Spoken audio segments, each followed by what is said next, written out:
Mario, once again, October 15, Wednesday, 2025. In this video, I'm going to be doing a little bit of a comparison with some of the older helicopters.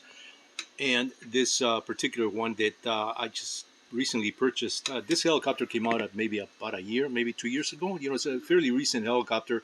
I really liked. I did another video, by the way, on this one that shows is a point of reference. I talk about how this helicopter is way too stable for my hand sensitivity. You know, I trained with radio control helicopters way before there were any of this electronic stabilization, even mechanical stabilization. So I learned the hard way, and my hands are trained that way. So for me, this helicopter is way too stable for somebody beginning. Probably a great helicopter, even though you can get in trouble if you're not careful with some of the controls. You know, because it is quite reactive, you know, to your hand sensitivity, and also depends on your hand sensitivity.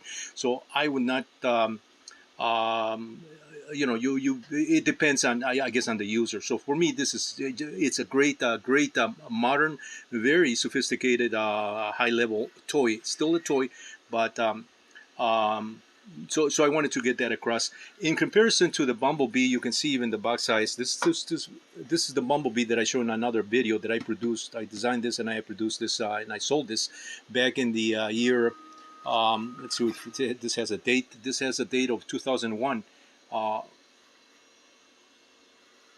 And there's my logo, my trademark logo, and I trademarked that with a housefly. Because obviously this was a very small helicopter back in the day, and so that was a housefly. These are some of the components that is suggested equipment required, you know, to fly this control. This you needed Nightcats back in the day, a gyro receiver, 2-speed controls, and of course two servos for operation of this helicopter. So I sold this as a builder's kit. But just for comparison's sake, now let's compare this one here with some of the my early 2000 helicopters that I was producing, or helicopter upgrades that were basically parts that I had used on my original helicopters that I revamped those so that I can sell them as upgrades, you know, for these Wakira and E-Flight Blade helicopters that were coming out after the fact. And so this is you know, that canopy with the frame that I sold as combo units, tough landing gear. You can see how very stout and very robust. Not heavy. It may look heavier than the original parts by maybe a little bit, but not much. But this is what I was selling. I sold a lot of these things for people that were buying these helicopters, you know, from China and from E-Flight, Wakira, and some other companies. Some other ones, you know, for the Nano CP. So the canopies are very similar.